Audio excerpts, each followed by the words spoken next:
Hi everyone, it's Sue Plumb here to share a scrapbooking process video with you. Today's layout that I'm sharing was created as a part of the StencilGirl creative team, and the theme I was working with was typography. Now, the entire StencilGirl creative team has been working with this theme during the months of May and June, and today I'm going to share my take on it.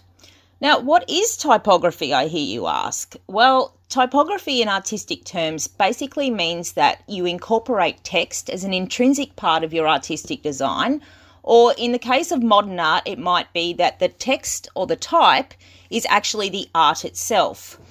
Now, for a scrapbook layout, generally your photo or photos are the focal point of your design, so I'm going to show you how I incorporated text into my design. So I started by using some Distress Oxide to add a splash of colour diagonally across my page because I was aiming for a flow that went diagonally through my page so that I could place my photo in the centre so that the design would help pull the viewer's eye through the photo. Now, the photo that I have there is actually a photo of my daughter that was taken at her primary school graduation late last year. And it's a photo of her holding the shield that was awarded to the ducks of the school. For all of my American friends, you might know this term better as valedictorian. So I was very, very proud of her, and she was very excited to get her name on the inaugural shield that is held at the school. So that's just a photo of her holding the shield there. So once I had the colour down on the background, I went to the Wall of Words stencil. Now, this has got a lot of inspirational and other type of text on it. It's all very uniform, and I thought this would be a good building block for my background. So I used a little sponge dauber there and just some ink, and I just randomly sponge the ink through the stencil down along that diagonal flow of my page. And then I went in with the Rembrandt's Word stencil. Now, this is one of my favorites. It's got this beautiful flowy text on it, and I love it. And I thought it would provide a really good contrast to the uniform text that I'd already put down onto the page. So I used that with some Colour Blast colour paste, which is just a coloured texture paste. And the colour I used there was Deep Water, which is one of my favourites. And I just used a palette knife and the texture paste and just applied some, again, keeping with that diagonal sort of flow that I had going on. Now, once I had the texture paste down, I left it to dry on its own. I didn't want to use a heat gun because I didn't want to cause any sort of warping of the page, and I really wasn't in a rush, so I just left it alone to dry naturally and then came back to it. Now, once I had the background dry, so I had 2 different layers of text and also a layer of colour on the background, so I had 3 layers going on there already, it was time to create some textural layers to put in behind my photo. So the first thing I used was some tissue paper, which I crumpled up first before I scrunched it up and sort of laid it down on the page because I really wanted that textural element there. I then added a paper doily, some frayed gauze, some messy black cotton there.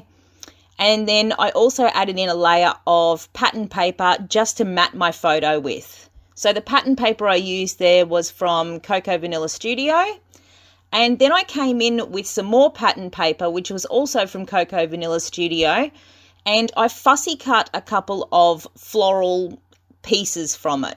Now, I just wanted these elements to be poking out in the diagonally opposing corners, just again to help draw the viewer's eye down through that diagonal plane and through the focal point of my layout. So I tucked those 2 fussy cut floral pieces in around the corners there. And then I went in and started adding some more embellishments. So in keeping with that diagonal flow, I really needed my background to have a start and an end point. So I added 2 small clusters along the top and bottom borders of my page using a little bit of torn paper. And then I added some other embellishments. I added some stickers and I used some die cuts. And you can see that I used a little die cut there for my page title. That's actually a sticker also from Cocoa Vanilla Studio. These are all pieces from the Wild at Heart collection. And I just popped it up on a little foam tape and popped it on the corner of my photo there to use as my page title. So I went in with more stickers and more bits of ephemera. I think I used a chipboard piece along the top edge there. And then you can see that I was really getting that diagonal flow going that I wanted. Now, once I had all of my embellishments in place, you'll see as we get towards the end of this video that I actually did something that I don't usually do. So generally, once I have my background done, I'm generally happy with it, and I don't go back and muck around with it once I've got the other layers on. But you'll actually see later in this video that I actually do go back and muck around with my background again, because you can see at this point in the layout that I've lost, once I've put all of those layers down, I've lost a lot of that text that I had there. Now, the script text is still obvious because I used that shiny texture paste with it, but the stamped text was getting a little bit lost with the other layers, and I really wanted to bring that back. So you'll see at the end that I go back with the stencil and back with the ink, and I just stamp out a little bit more just to bring it back forward in the layers a bit and make it a bit more prominent.